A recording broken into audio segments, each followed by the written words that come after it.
Baik, perkenalkan nama saya Siva Sasanabila. Saya dari Prodi Agribisnis bidang minat penyuluhan dan komunikasi pertanian. Di sini saya akan menjelaskan PPT tugas 3 yaitu metode dan teknik penyuluhan pertanian berjudul pupuk organik sebagai alternatif mengurangi penggunaan pupuk kimia. Pertama, tujuannya untuk meningkatkan pengetahuan petani tentang pupuk organik untuk pertanian padi berkelanjutan.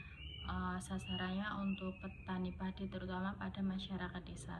Masalah ini ketergantungan petani pada pupuk kimia. Ketergantungan petani pada pupuk kimia disebabkan oleh beberapa faktor seperti yang pertama, hasil yang cepat terlihat. Pupuk kimia memberikan efek yang cepat dalam meningkatkan pertumbuhan dan hasil panen.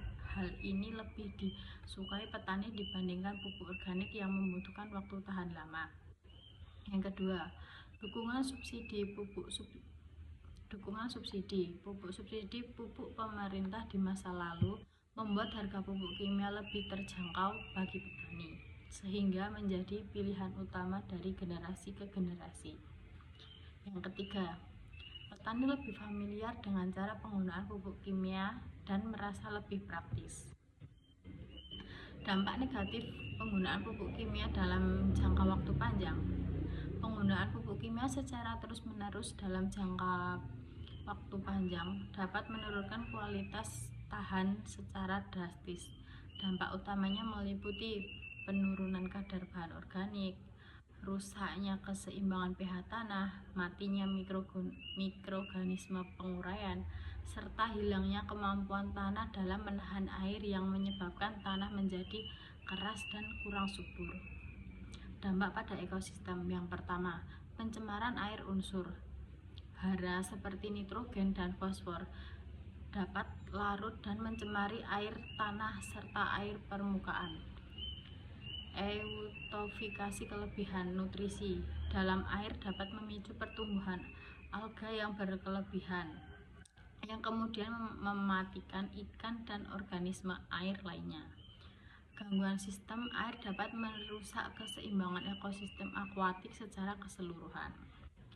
Dampak pada tanaman. Yang pertama, ketergantungan tanaman. Tanaman menjadi kurang mampu menyerap nutrisi secara alami dari tanah menjadi ketergantungan pada suplai pupuk kimia. Beberapa jenis pupuk kimia dapat menyebabkan pembakaran pada akar tanaman. Solusi untuk mengurangi penggunaan pupuk kimia. Mengurangi penggunaan pupuk kimia dapat dilakukan secara bertahap melalui transisi ke pupuk organik, kompos atau pupuk kandang, pemanfaatan pupuk hayati, dan penerapan sistem tumpang sari atau rotasi tanaman untuk menjaga kesuburan alami tanah secara konsisten. Beralih ke pupuk organik dan hayati. Yang pertama, ganti porsi pupuk kimia dengan alternatif yang lebih ramah lingkungan. Pupuk kandang atau kompos. Aplikasikan kompos jerami, kotoran hewan, atau sisa tanaman sebagai pembenah tanah. Pupuk hayati biofertilizer. Gunakan mikroorganisme seperti mikrozia atau rhizobium untuk membantu meningkatkan nitrogen dan melarutkan fosfor di dalam tanah. Yang ketiga, pengurangan bertahap. Lakukan pengurangan dosis pupuk kimia sebesar 10-20% pada tahap awal dan gantikan dengan volume organisasi yang setara.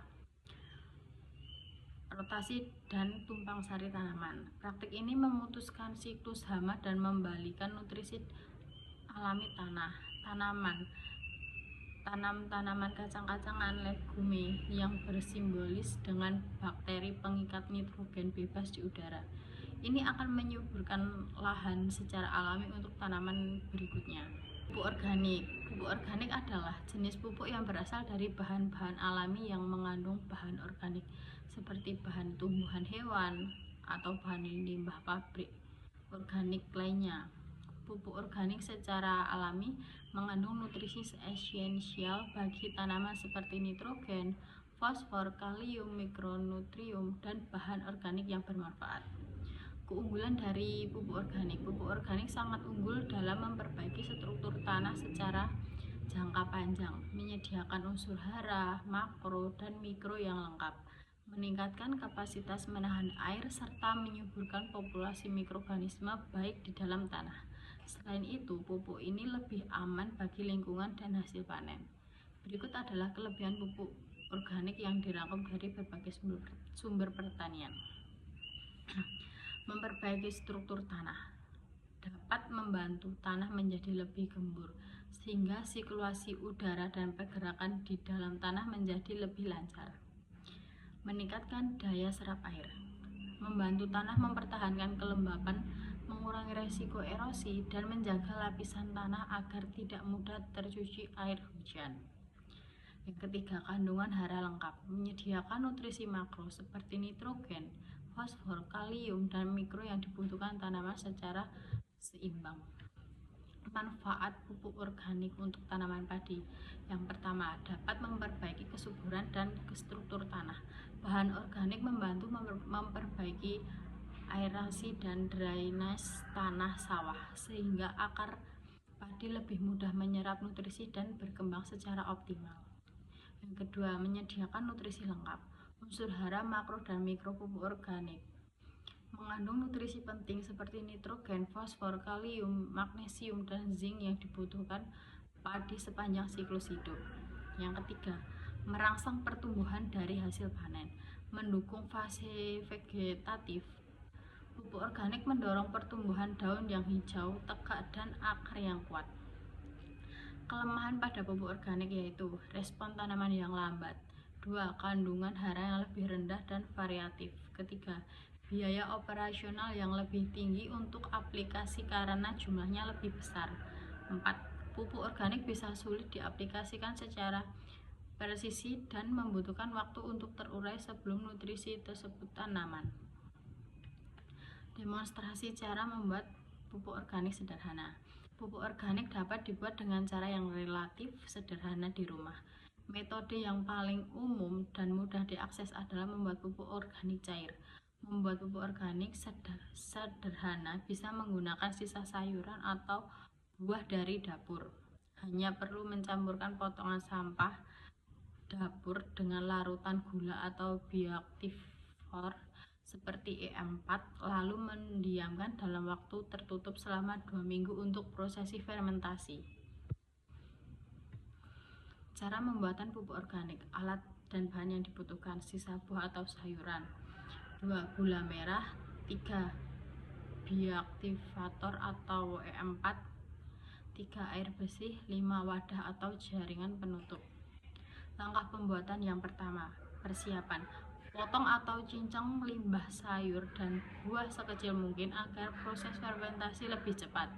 Kedua, larutkan gula merah ke dalam air dalam ember, tambahkan cairan E4, aduk merata dan diamankan selama kurang lebih setengah jam 30 menit. Yang ketiga, masukkan potongan sayuran atau buah ke dalam jaringan. Tuangkan larutan E4 ke dalam jaringan.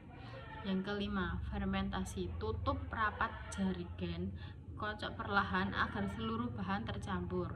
Keenam, diamkan selama 14 hari. Setiap hari buka tutup jaringan sebentar untuk membuang gas yang dihasilkan. Pupuk siap digunakan jika beraroma wangi. Kesimpulannya adalah pupuk organik merupakan pilihan alternatif yang ramah lingkungan dan aman bagi tanaman padi karena terbuat dari bahan alami. Pupuk ini mampu memperbaiki struktur tanah secara berkelanjutan serta menjaga kelembapan dan aktivitas mikroorganisme tanah yang mendukung pertumbuhan tanaman. Selain itu, pupuk organik membantu mencegah erosi tanah dan mengurangi resiko pencemaran lingkungan yang sering terjadi pada pemakaian pupuk kimia. Dengan penggunaan pupuk organik, hasil tanaman cenderung lebih sehat dan berkualitas karena nutrisi yang lebih lengkap terjaga dalam tanah. Manfaat. Meskipun proses penyerapan nutrisi dari organik akan lebih lambat dibandingkan pupuk kimia, keuntungannya dalam menjaga kelestarian tanah dan lingkungan menjadikan solusi jangka panjang yang lebih baik. Sekian dari saya, itulah hasil presentasi menjelaskan PPT untuk tugas 3.